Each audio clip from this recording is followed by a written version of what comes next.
Hello, dear ones. I want to talk to you about something intimate today, something private yet universal. It's something we all carry quietly, yet it shapes every single moment of our lives. It is not your job. It is not your family. It is not your past or your future. It is your brain. Yes, that beautiful, wild, magical instrument in your head, that tireless chatterbox, that drama queen, that relentless narrator of everything you do. I want to talk about what it means to control your brain and why you must if you truly want peace. Because here's the thing no one tells you early enough. If you don't control your brain, it will control you, and it's not always kind. One of the most profound shifts we can experience in our lives begins the moment we realize that our thoughts are not always true. This may seem like a simple statement, even an obvious one, but it is a concept that most of us forget almost every day. We move through our lives reacting to thoughts as if they are sacred truths, allowing them to dictate our moods, our choices, and our self-worth. But the brain, as marvelous and complex as it is not a reliable narrator. It does not always aim to tell the truth. It aims to keep us safe, to keep us alert, and in doing so, it often reaches for fear, worst-case scenarios, and ancient patterns of protection that no longer serve us. The brain's job is survival. It scans for threats, it connects dots from past traumas, and it tries to predict danger before it happens. This was useful when we were being hunted by predators. This was helpful when stepping on the wrong stone could mean death.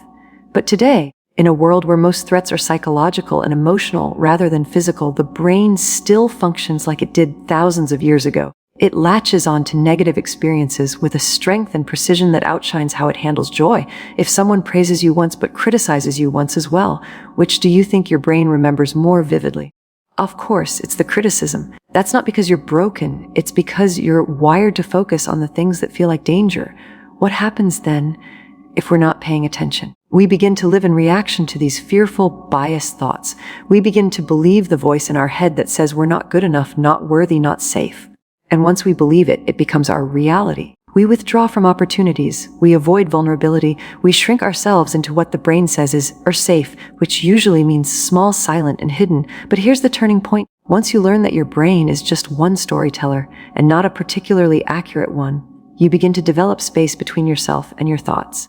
You can start to question the mental chatter instead of obeying it. You can begin to say, just because my brain said that doesn't mean it's true. That space is everything. That space is the birthplace of freedom. When you catch a thought like, I'm a failure, or they're all judging me, or this will never work, you can pause. You can breathe. You can ask, where did this come from? Is it based on real evidence or on fear? Is it the voice of my intuition or the echo of my old wounds? When you learn to answer those questions honestly, you start to see how many of your thoughts are simply echoes of the past. They are echoes of criticism you heard as a child. Echoes of a culture that told you what success looks like. Echoes of old pain dressed up as current warnings. The mind is an amazing tool, but an untrained mind is like an untrained dog. It runs wild, tears up the furniture of your life, barks at shadows, and bites the very hands that feed it. That's not the mind's fault. It just hasn't been guided. It hasn't been told lovingly and consistently that not every thought is a command. Not every thought deserves attention, and still, it is not easy. Thoughts come fast. Sometimes they sneak in under the radar. They whisper quietly in your most exhausted moments. They pretend to be logical, even helpful. But if you sit with them long enough, you begin to notice patterns. You begin to realize how repetitive, how unoriginal, how fear-driven they are. You begin to hear the same inner script looping again and again. This is where awareness becomes power. The moment you start noticing your thoughts instead of automatically believing them, you begin to reclaim your mind as your own. That's the moment when you stop being a puppet and start becoming a conscious participant in your own life. You can decide which thoughts are worthy of your trust and which are simply old ghosts rattling around in your mental attic. It doesn't mean you'll never have negative thoughts again. You will. The mind will still offer up fear, insecurity, judgment, comparison. But now, instead of following them blindly, you get to look at them like clouds passing in the sky. You get to say, there you are again, old fear, I see you. And then you get to choose whether you engage with it or not. Most of us have been trained since childhood to obey our thoughts. We were not taught to challenge them. We were not told that the brain often lies to us out of misplaced protection. So now as adults, it becomes our responsibility to unlearn that. It becomes our work to gently, compassionately question what arises in our minds. This questioning isn't about denial or toxic positivity. It's not about pretending everything is fine when it isn't. It's about honesty, radical honesty. It's about learning to tell the difference between fear and fact, between intuition and trauma, between reality and projection. That discernment is what changes lives.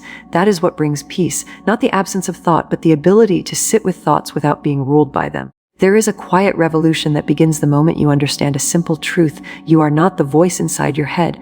You are the one who listens to it. That realization may arrive like a whisper, almost too soft to recognize at first, but once you catch it, really catch it, it shifts the entire landscape of your existence. Most of us go through our lives believing we are the constant stream of thoughts in our minds. We identify with every worry, every judgment, every loop of anxiety, every mental rehearsal of what we should have said or will say. We mistake the chatter for ourselves, but we are not that noise. We are the awareness beneath it. Imagine your thoughts as a radio station, always playing in the background. The music changes, sometimes sad, sometimes angry, sometimes joyful, but it never stops. For a long time, you might believe that you are the music. You feel the emotional charge of every note and lyric, and your body reacts, but then something shifts. You realize you are not the song, you are the listener. You are the space in which the sound appears. This space is not reactive. It is still. It is presence. It is you. The difference between being the voice and being the observer is everything.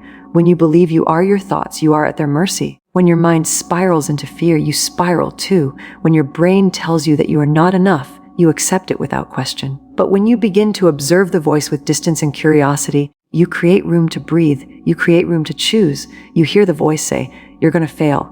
And instead of collapsing into fear, you get to pause and ask, "Is that true?" And even if fear is still present, it doesn't own you anymore. You have stepped out of the storm. You are watching it from the shore. This separation doesn't mean detachment in the cold or unfeeling sense. It means rootedness. It means you are no longer lost in the tides of thought, tossed around by every wave. You have planted your feet in the sand of your own awareness. The voice still speaks, of course. It always will. But now you hear it differently. You listen with compassion and curiosity. You begin to understand that the voice has its own history, its own patterns, its own fears. You begin to see that most of what it says isn't even original. It's inherited, absorbed, and conditioned by years of experience, culture, upbringing, and trauma. It repeats the same scripts over and over, like an old actor who forgot they've already performed this scene 1,000 times. The observer within you, however, is not bound by these scripts. The observer sees clearly. The observer holds space without judgment. That part of you, the quiet watcher, is unshakable. It has been with you since you were a child. It was there when you were hurt. It was there when you fell in love. It was there when you were frightened. It was there when you laughed. It has never left you. You may have stopped noticing it, but it never stopped noticing you. That is the part of you that is not afraid. That is the part of you that sees beyond appearances, beyond stories, beyond the loud voice in your mind. And yet, the mind resists this awareness. It wants to be center stage. It wants you to believe it is the master, the authority, the truth teller. It will use urgency and emotion to convince you. It will try to seduce you into believing that its voice is your identity. But every time you pause, every time you take a breath and watch instead of react, you weaken its grip. Every time you choose to listen instead of obey, you reclaim a piece of your power. This practice is subtle. It happens moment by moment. When your brain tells you that you're not safe, and you pause to breathe instead of panic, that is the observer stepping in. When your brain tells you that you're not lovable and you gently respond, that's a thought, not a fact. You're watching instead of merging. And the more you practice this, the stronger your awareness becomes. Not in the sense of force, but in the sense of rooted calm. There is something so tender about witnessing your mind without judgment. It's like watching a child throw a tantrum and understanding why they're upset, even if they're wrong. You don't need to agree with the mind to care for it. You don't need to silence the voice to love the one who's listening. This is the beginning of an inner relationship that is built not on control, but on attention, and attention is love. Every time you observe your thoughts with compassion instead of condemnation, you are loving yourself in a new and deeper way. You are not the storm. You are the sky that holds the storm. The sky does not chase the clouds. It does not cling to the rain. It simply allows what is and remains. That is who you are. Not the temporary weather of your thoughts, but the vast, unchanging space that holds them. From this space, you can witness anything: grief, anger, joy, confusion, and not be overwhelmed. From this space, you can make choices that align with your truth instead of your fear. From this space, you can live with integrity, clarity, and softness. Controlling your brain does not mean declaring war on your thoughts. It does not mean building walls inside your own head or trying to shut every window of imagination, memory, or fear. So many people believe that mental discipline means force, clamping down on the mind like a prison guard, punishing it for wandering, reprimanding it when it dares to feel or drift. But that approach creates tension. shame, and resistance. The more you try to silence your thoughts with aggression, the louder and more stubborn they become. The truth is, your brain is not an enemy to be dominated. It is a companion to be guided. Your mind was never meant to be caged. It is a wild and creative force, endlessly spinning stories, generating images, replaying moments, rehearsing futures, questioning everything. This is its nature. But just because the mind is active does not mean it has to be in charge. There's a beautiful difference between letting your thoughts run free and letting them run your life. Control in the truest sense is not about suppression. It is about redirection. It is about gently leading your mind back to the place where it can serve you rather than sabotage you. Imagine walking a spirited dog through a busy street. The dog pulls and barks, darting toward every noise, every distraction, every scent. If you yank hard on the leash, the dog may choke and resist. But if you tighten your grip with steadiness, speak to it calmly, offer treats, and redirect it with kindness and repetition, the dog begins to respond. Not because it has been crushed, but because it trusts you to guide it. This is how you must treat your brain. Not with hostility, but with firm, compassionate leadership. Your mind may veer into fear 100 times a day. It may spiral into old wounds, replay painful conversations, forecast disasters that never come. Each time it does, you have the opportunity to say, not this, not now, and then you guide it back to the breath, back to the present moment, back to what you know is real. This is not about pretending that difficult emotions don't exist or that bad things can't happen. This is about not letting your imagination hijack your peace. Controlling your brain means understanding when your thoughts are useful and when they are not. A useful thought grounds you. It clarifies, motivates, protects, or connects you. A harmful thought isolates you, terrifies you, or paralyzes you. But most people don't pause long enough to make this distinction. They let every thought lead them blindly into a reaction. They become puppets to whatever emotion arises. To be in control of your mind is to introduce that sacred pause, the one where you ask, is this helping me? Is this loving? Is this real? And if the answer is no, you don't follow it. You gently turn your attention elsewhere. This takes practice. At first, your brain will resist. It will insist that it knows best. It will argue with you. It will remind you of all the worst-case scenarios, all the reasons to worry, all the reasons to feel small or ashamed. And in those moments, control looks like choosing not to engage in the argument. Control looks like offering your brain a new thought instead, one that soothes, that uplifts, that challenges the old script. It's not about erasing thoughts. It's about replacing them. It's about nourishing the thoughts that serve your truth instead of your fear. Think of your mind like a river. The water will always move. It's its nature. But you can learn how to build gentle channels to direct that flow. You can guide the current away from the rocky cliffs and into calmer streams. This is the work not to stop the water from moving, but to choose where it goes. And each time you guide your mind back, you're strengthening that muscle. You're teaching your brain that you are in charge, not in a tyrannical way, but in a steady, loving way. You become like a lighthouse for your own thoughts, a fixed point of calm that helps guide the waves home. There will be days when this feels easy and days when it feels impossible. There will be moments when your brain floods with noise so loudly it feels like a storm. That's okay. The goal is not perfection. The goal is the return. The returning is the practice. The returning is the power. Even when your thoughts drag you into dark places, your ability to say, I don't have to stay here, and gently move your mind elsewhere. That is control. Not brute force, but a gentle reclaiming of your own mental space. This form of control is deeply respectful. It honors the fact that your brain is trying to keep you safe in the only way it knows how. Even the most irrational thoughts are born from an instinct to protect. So when you guide your brain away from panic, shame, or despair, you're not rejecting it. You're teaching it a better way. You're saying, I hear you, but we're going this way now. That tone, firm but kind, clear but loving, is what your mind responds to best, because deep down your mind wants peace, it wants clarity, it wants rest, but it doesn't know how to get there on its own. It needs you to lead. Your mind is a garden, and every thought is a seed. Some seeds grow into wildflowers, beautiful, enriching, nourishing to the soul. Others grow into thorns, sharp, invasive, painful to touch. You may not always be able to control what seeds the wind carries into your mental soil. The world is loud, life is uncertain, and people will say and do things that plant doubts and fears without asking your permission. But while you can't always stop the wind, you can choose what to water, you can decide what grows. That is the quiet power of self-awareness. Every day, thousands of thoughts pass through your mind. Some are fleeting and harmless, others take root. A single negative thought, if rehearsed, believed, fed, can blossom into an entire belief system. I'm not good enough. I'll never change. The world is unsafe. Left unchecked, these thoughts become the architecture of your reality. They shape your choices, your relationships, your sense of self. But that doesn't mean they are true. It only means they've been repeated long enough to feel familiar. The most dangerous thoughts are not the ones that shout. They're the ones that whisper so quietly and so consistently that you begin to believe they are you. But here's the truth. Thoughts are suggestions, not commands. They are passing clouds, not permanent fixtures. Just because a thought visits you doesn't mean you have to invite it in for tea. Just because it knocks doesn't mean you have to open the door. Rewiring the narrative starts with noticing. When a thought comes in, pause and observe. Ask, where did this come from? Does this thought reflect who I am or who I want to be? Is it building me or breaking me down? Most of us live in automatic response mode, reacting to our thoughts without question. But growth begins the moment we start to witness them instead. That witnessing creates space to choose, to respond rather than react, to pivot rather than spiral. Let's say your mind says, I always mess things up. You can pause and say, that's one version of the story.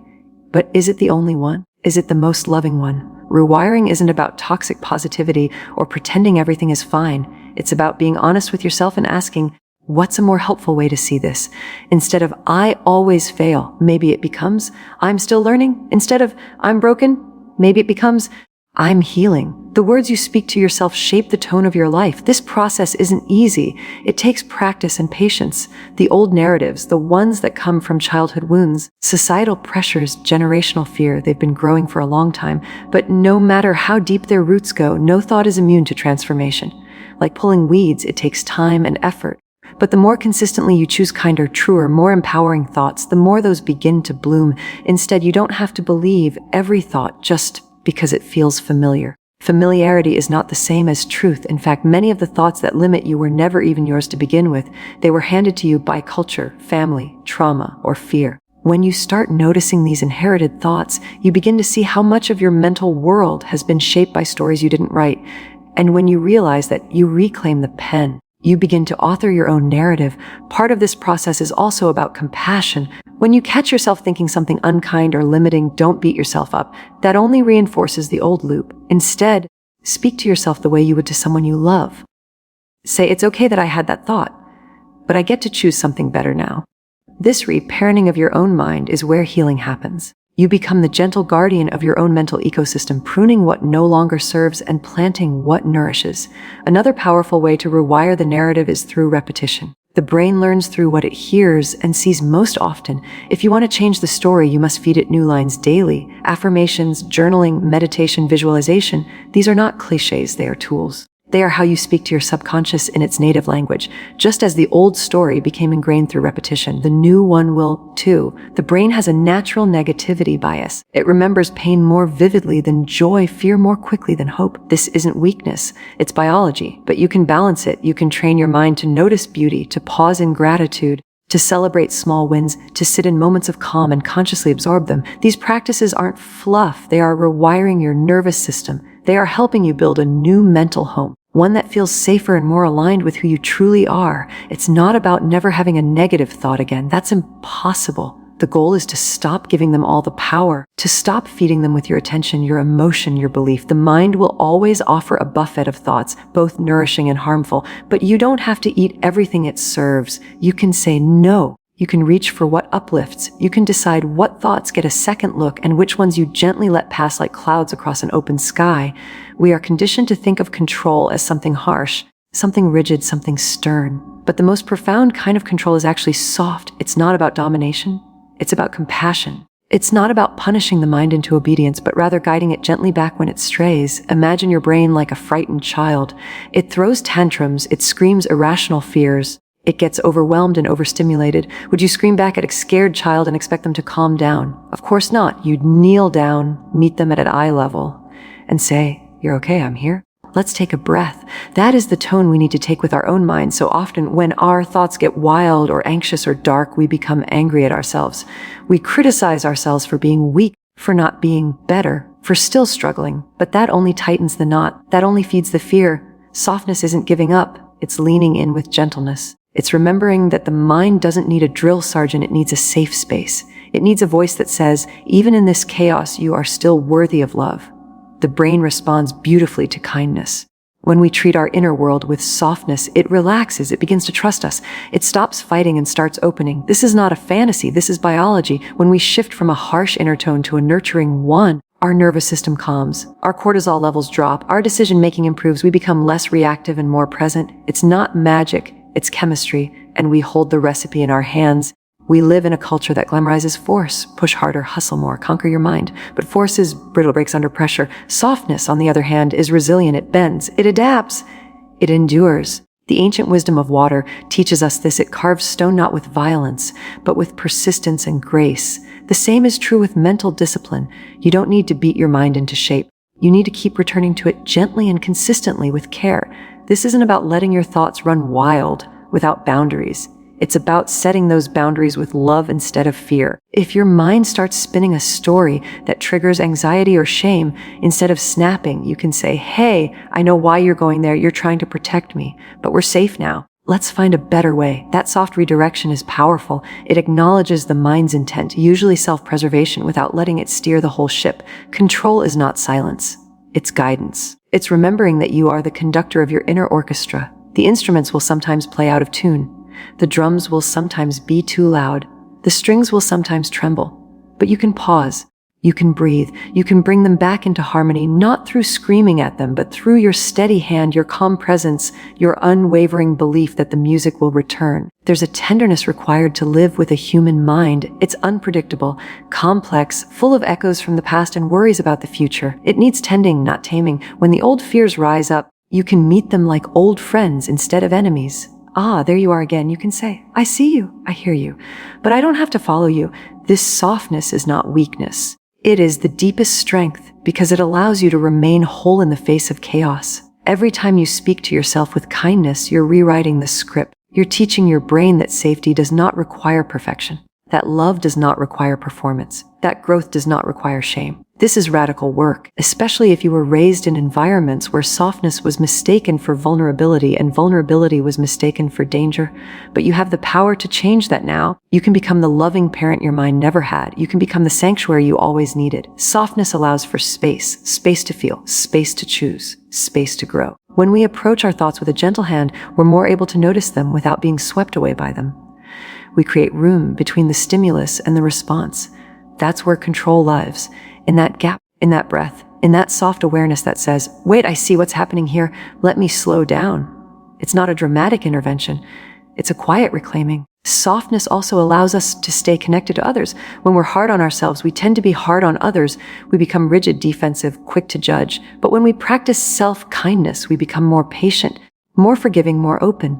The softness we cultivate within ripples outward. It changes our relationships. It shifts our energy. It allows us to show up in the world with both clarity and compassion. The journey of controlling your brain is not about becoming a flawless thinker. It's about becoming a conscious one who is awake to the process, one who can interrupt the loops, one who can respond rather than react, and one who can do all of that not through force but through grace, through a steady return to softness, through the daily decision to treat your own mind as something sacred, not something to conquer. Controlling your mind isn't something you accomplish once and then check off your list like a completed task. It is a daily practice, a ritual, a devotion to staying present even when your thoughts beg you to drift into fear or fantasy. The brain is wired to wander, to anticipate danger, to dig up the past and forecast the worst. That's not failure, that's biology. So the task is not to fight it into submission, but to return, again and again, to return. To notice the moment you've gone off track, and instead of berating yourself, simply come back to your breath, to your body, to now. There's a rhythm to it, like brushing your teeth or feeding your body. You don't do it once and declare yourself clean forever. You do it because it sustains you, because without it, plaque builds up. Mental plaque, emotional residue, old stories that clog the flow of clarity. So each day you meet your mind like an old friend you know well. You sit with it. You notice where it wants to go. And with care, you invite it back to where you are. Sometimes the invitation is gentle. A soft inner whisper, "Come home." Other times it's more urgent, more necessary, more like dragging yourself out of a storm you created in your head. But both acts are valid. Both are holy. Both count as part of the practice. And the beauty is that the more you do it, the easier it becomes. The neural pathways shift, the grooves of panic wear down, and the grooves of peace deepen, not because you never stray again, but because the return becomes your default. It's helpful to think of the brain like a wild horse, full of energy, full of intelligence, but not always under control. And no amount of yanking on the reins will tame it, but consistent daily guidance will. Patience will, trust will. Each time you notice yourself spiraling into an unhelpful thought pattern and you gently redirect, you're training your mind to trust you. You're telling it, we don't have to live in fear anymore. We don't have to dwell in regret. We can come back to this moment and find something solid beneath our feet. This process is never perfect. There will be days when your thoughts gallop so far ahead that you feel lost inside them. There will be days when it feels exhausting to bring yourself back. But those are the days the practice matters most. That's when you build the muscle, not when it's easy, but when it's hard, not when the sun is shining, but when the inner storms rage. You learn to steady yourself, not because the weather is calm, but because you become the calm inside it. Daily mental discipline doesn't require hours of meditation or complete silence. It just requires presence. It can be 5 mindful breaths before you open your phone. It can be a walk where you truly notice the world around you. It can be writing down your worries so they stop circling in your head like vultures. It can be saying to yourself, this thought is not helping me. I choose a better one, and choosing again the next moment. And the one after that, the idea is not to eliminate every negative thought. That's impossible. The brain is a thought machine. Its job is to produce ideas, concerns, what ifs, memories. Your job is to curate, to observe, to decide which thoughts get to stay and which ones must go. And doing that once won't rewire your brain, but doing it daily will. Doing it with commitment, with intention, with self-compassion will change everything. One of the most liberating realizations is that you don't have to believe everything you think. Thoughts are not sacred. They're not prophecies. They're often just noise, leftovers from childhood, echoes of a fearful society, repetitions of an anxious culture, and you can meet them without letting them steer you. You can sit beside them and still choose your own path. You can say, I see you, but I am not you. And that act of separation, practiced daily, gives you freedom. It's important to remember that discipline does not mean rigidity. It means devotion. It means returning over and over, even when you fail, especially when you fail. It means building rituals that support your mind's clarity, what you consume, who you surround yourself with, what you say to yourself when no one else is listening. All of it matters. All of it adds up. Every time you choose presence over panic, love over fear, softness over control, you're shaping your inner world. This is not glamorous work. It's not loud. It won't always be visible to others, but it is some of the most important work you'll ever do, because your outer life can only grow as far as your inner life allows. And if your mind is a battlefield, it will be hard to find peace anywhere else. But if your mind becomes a sanctuary, a place you return to with tenderness and care, then that peace will radiate outward into everything you touch. And that begins with a choice, one you make each day, one you make each moment, one you recommit to whenever you forget. And so you keep showing up, not perfectly, not always gracefully, but consistently. You choose again and again to become the quiet steward of your own mind. You begin to trust that you are allowed to rest, to redirect, to renew. The power to shape your thoughts is already within you. It always has been. And in practicing that power with love, you become free. Free not because your mind is silent, but because you no longer fear its noise. You simply learn how to lead it home.